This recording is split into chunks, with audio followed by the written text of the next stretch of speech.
Magandang araw mga bossing, welcome sa Promote PH. So ngayong araw mga boss, available naman tayo for Montero Sports. So ang dami na ubusan ng Montero Sports. So dito mga bossing, pauna na ulit tayo. So ito mga bossing, isa po itong 2013 na GLX automatic transmission. Naka first owner, original ang mileage na ito. So coding na ito is Tuesday. So ito mga bossing, R17, brand new lahat ng gulong. May garnish siya simula headlight, door handle at saka sa kanyang taillight mga boss. Then, eto mga bossing, naka-projector yung kanyang front area, yung kanyang headlight mga boss. Then, ito yung kanyang front bumper mga bossing. So, lahat ng ilaw sa harapan, gumagana po yan. Then, sa sidings nga, yon advantage na ito, brand new yung kanyang mga gulong mga boss. Then, walang tama yung kanyang mga step board. Gumagana rin yung kanyang signal light sa kanyang side mirror. Naka-full tint na rin to mga boss. May rin visor. And syempre, meron din siyang roof rail mga boss. Ito, nag-automatic lock to mga bossing kasi meron tong alarm. Ito naman yung kanyang door panel mga bossing. So, presentable ito mga boss. Power fold, power adjust yung kanyang side mirror. So, gumagana naman mga bossing. Then, try lang natin kung goods pa yung kanyang power adjust side mirror mga boss. Yan. So, okay naman mga bossing. Then, dito sa kabilang side. Yan. Okay, then ito yung kanyang interior mga boss. So, presentable ito, naka-intact, naka-2D adjust system, automatic transmission mga boss. Yan. So, naka-dual airbag yan and makinis yung kanyang ceiling mga boss. No? Okay, then ito naman yung kanyang second row. Ito mga boss, yung kanyang second row. So, aircon yan, sobrang lamig mga bossing, may armrest din. Walang punit yung kanyang mga upuan. Then chrome din yung kanyang door handle. Meron din siyang silver accent dito sa kanyang door panel mga boss. Bagong bago yung mga gulong mga boss. May bulutong pa. Then ito naman yung kanyang likuran mga bossing. May 2-eye reverse parking sensor. Yan, GLX na automatic transmission. So walang basag yung kanyang mga taillight mga bossing. Yan, medyo issue lang dito yung kanyang tint mga boss, no? Okay. Then ito naman yung kanyang kabilang side mga bossing. So, open lang natin yung mga bintana kasi nga nag-auto lock to mga boss. Yan. Yan, naka-auto lock na naman mga bossing. So, wag yung iiwan yung susi ng mga ganitong unit mga boss, no? Yan.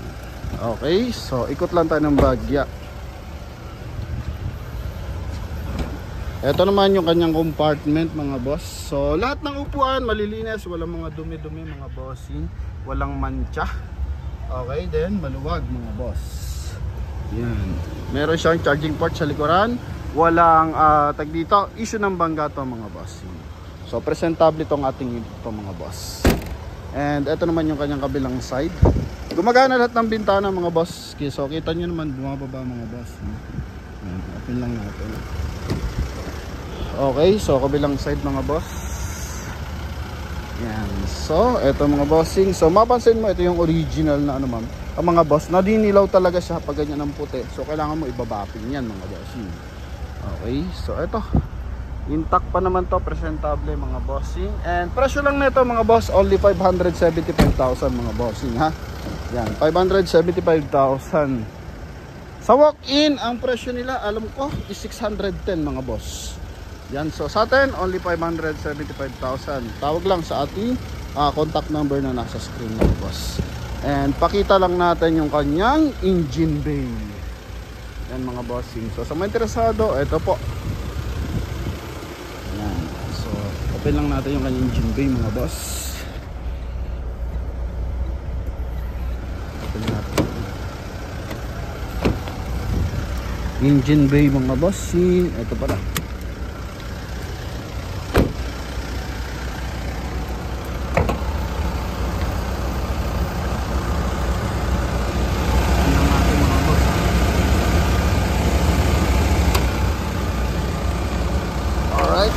Ito mga bossing. Okay. Naka-detailing na to mga boss. Ito yung kanyang engine.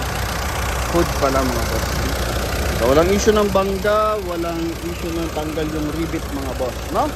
Yan. So sa ating mga boss na interesado, ito po yung ating 2013 Mitsubishi Montero na GLX automatic transmission. Yan. So ito yung kabilang side. So nailaw naman yung kanyang mga signal light mga boss. And gumagana naman lahat halos mga boss. Okay, so tint lang ang issue natin dito, may mga bubbles na. Yan. Okay, so sa kanyang bagong leather naman siya mga boss. Upuan yan mga boss. Ikita mo na wala masyadong lundo. Okay, mabango pati yung loob mga boss. Yan. Alright, so ito mga boss. So sa ating mga buyers na interesado, ito po yung ating Mitsubishi Montero mga boss. Ito naman yung kanyang kabilang side. Yan mga boss. Then ito rin yung kanyang side. Lakas ng aircon mga boss. Nagtutubig na nagtutubig. Okay? Yan. 6 stud to mga boss. Walang tama yung mga mags. And ito, recommended yung ating unit. So, thank you very much. God bless. So, sa mga interesado, ito po yung ating Montero Sport. Thank you and God bless.